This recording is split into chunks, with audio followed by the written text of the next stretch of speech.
Eu vou adorar. Simplesmente adorar. Eu vou adorar. Deus me deu. Deus tomou.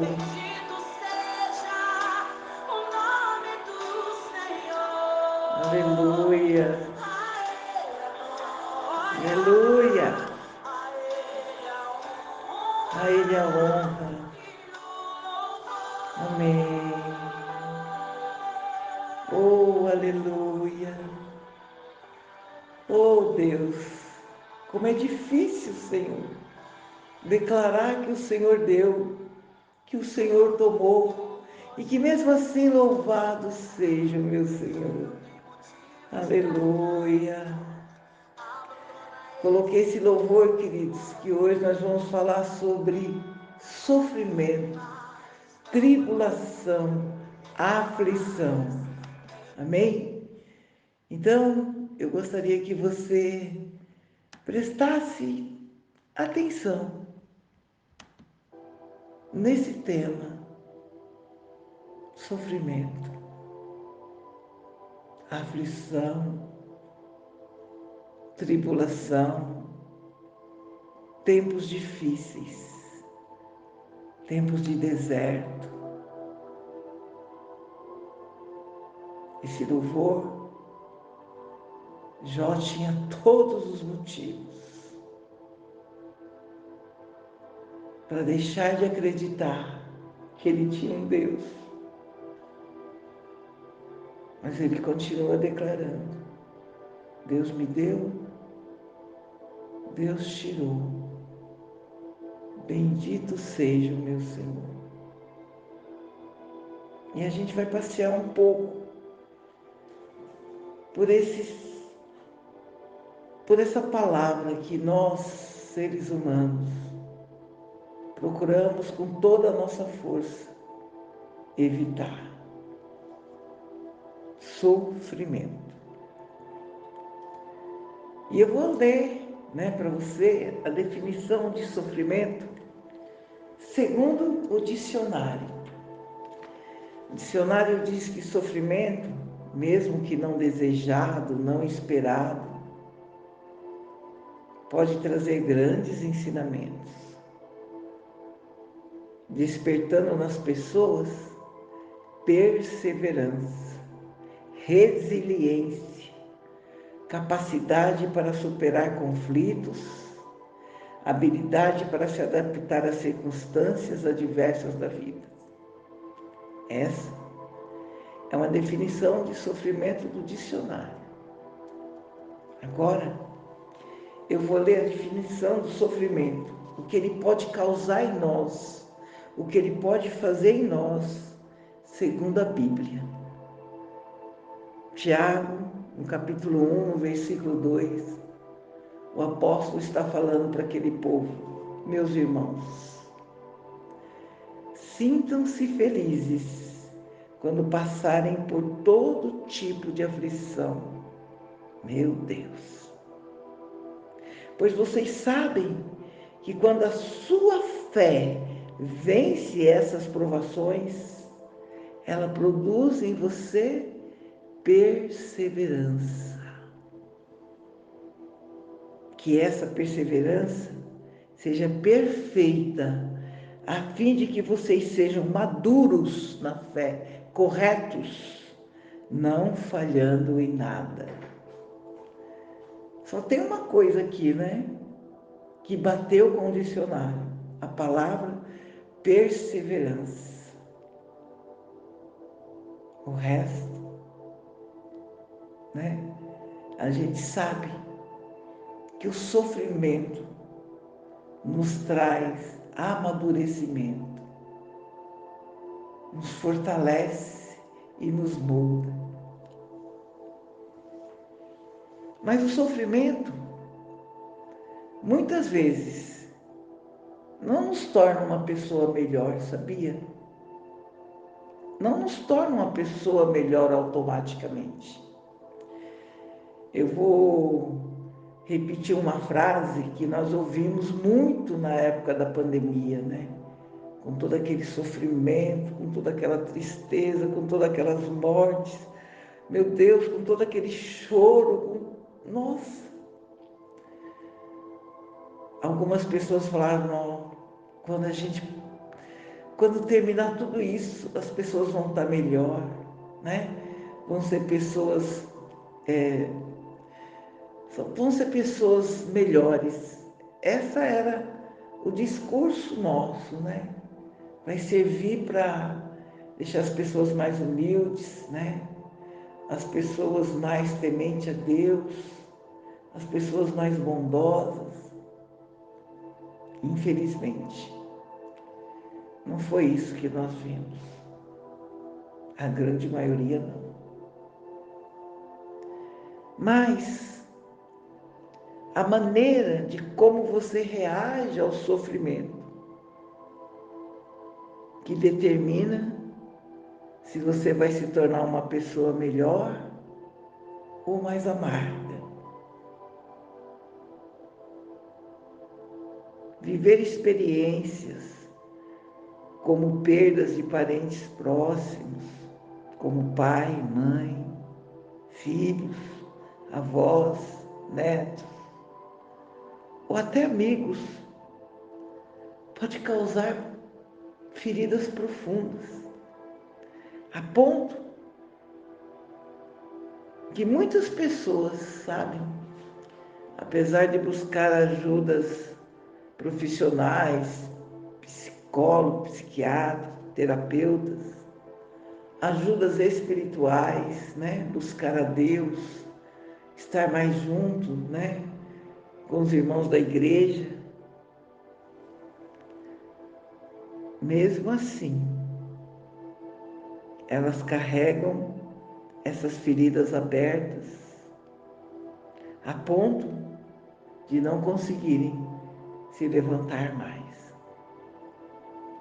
O interessante é que todos nós, queridos, em algum momento em nossas vidas, vamos ter que enfrentar um luto, às vezes uma separação, às vezes uma traição, às vezes uma doença. Mas qual é o segredo de que umas pessoas conseguem passar por tudo isso e seguir a vida e outras não? Qual o segredo? Qual o remédio? Qual é a solução? Viver a experiência de ser traído por parte da pessoa que você ama, que você admira, ou às vezes passar por um deserto extenso, um desemprego, por um tratamento dolorido e longo, sem ter a certeza que vai ser curado. Às vezes ser vítima de um assalto violento, de um abuso sexual, às vezes até por pessoas que deveriam te proteger, podem e têm um poder devastador, capaz de criar feridas tão profundas, a tal ponto que a pessoa deseja a própria morte. É o que estamos vivendo, o aumento das depressões, da síndrome do pânico, dos suicídios. Nós não estamos imunes de passarmos por isso.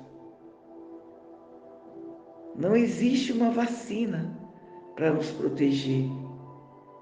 O fato de sermos cristãos, de andarmos com Deus, de estarmos na igreja, não nos deixa fora do mundo, queridos.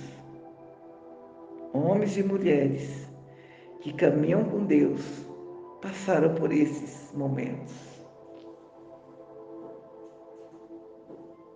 Há até os que caminhavam com Deus.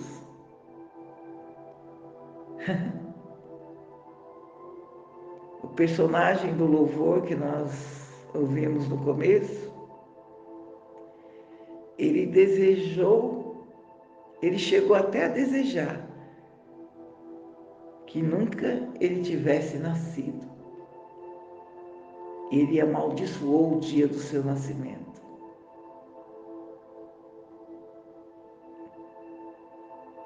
O apóstolo Paulo, um homem experiente, acostumado a passar por dificuldades, tribulação, um homem que lá na frente diz que ele aprendeu a passar por tudo isso, certa vez, lá em 2 Coríntios, no versículo 12, ele está dizendo que sobreveio sobre ele uma tribulação tamanha, a qual ele não podia suportar, de tal modo que até da vida nos desesperançamos. Em outras palavras, ele quis dizer, desejou a morte, desejou morrer. Eu conheço pessoas que por causa da perda de um filho, ou por causa de uma separação, cortaram o vínculo com Deus, a tal ponto de dizer, eu não perdoo Deus. Ouvi isso de algumas pessoas. E se tornar uma pessoa amarga e seca. E destruiu tudo e todos que andavam com ela. A amargura, ela perverte tudo que toca, começando pela própria amargurada ou amargurado. Hebreus 12:15 vai falar assim, tendo cuidado de que ninguém se prive da graça de Deus e de que nenhuma raiz de amargura brotando os perturbe e por ela muitos se contaminem. A amargura contamina, sabe? A amargura, ela espalha, ela toma conta.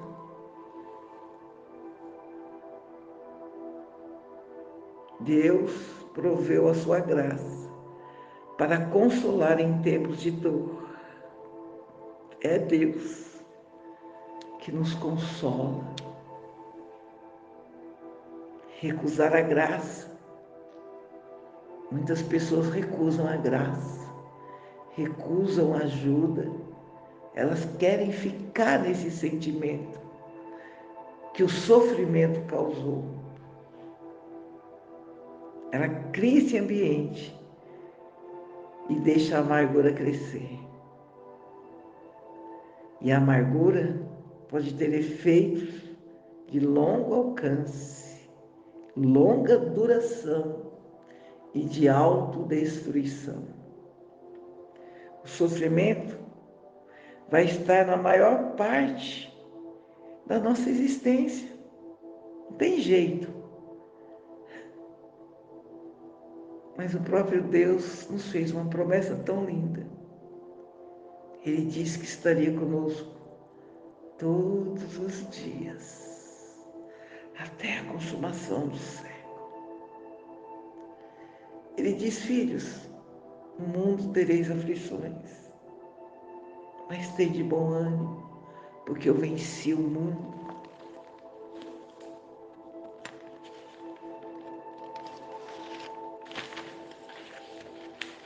Jesus,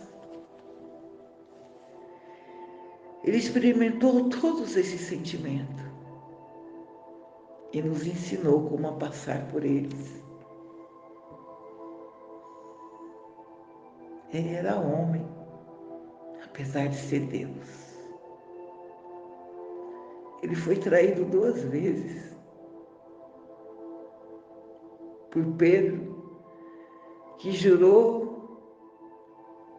que até morreria por ele, lembra? E por Judas, que o traiu e ainda o beijou. Ele sabe a dor que você está sentindo agora por essa traição. Ele foi traído também. E para Pedro, ele deu a segunda chance. Judas recusou e se matou.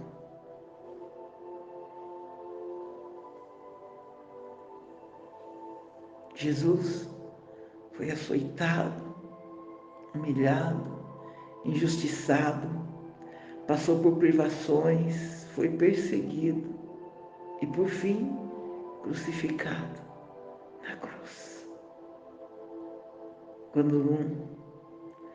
Quando não lhe restava mais força na cruz,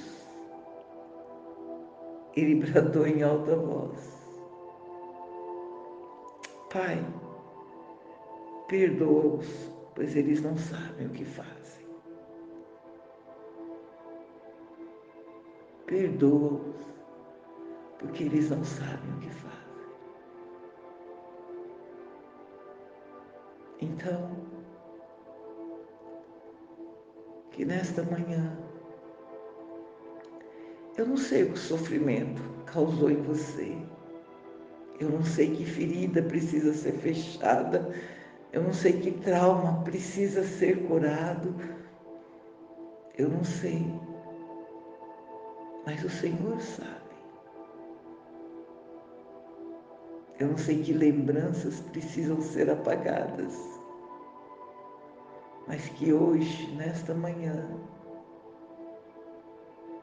você possa declarar, como Tiago declarou aqui, que vocês se sintam felizes por ter passado por todas essas aflições, por todas essas experiências, por todo esse sofrimento, por todo esse deserto. Porque quando a fé de vocês vencerem essas provações, ela vai produzir perseverança. Que hoje toda amargura se transforme em perseverança. E que essa perseverança seja perfeita, a fim de trazer a vocês um amadurecimento, um crescimento espiritual. E que toda amargura seja transformada em um coração grato por tudo que já passou, porque passou, querido. Então, que em nome de Jesus, você possa declarar hoje: Ebenezer, até aqui me ajudou o Senhor e vai continuar me ajudando, porque Ele é de eternidade a eternidade. Ele é o princípio e o fim. Ele é o alfa e o ômega. E estará comigo e com você todos os dias das nossas vidas, até a consumação dos séculos. Bom dia.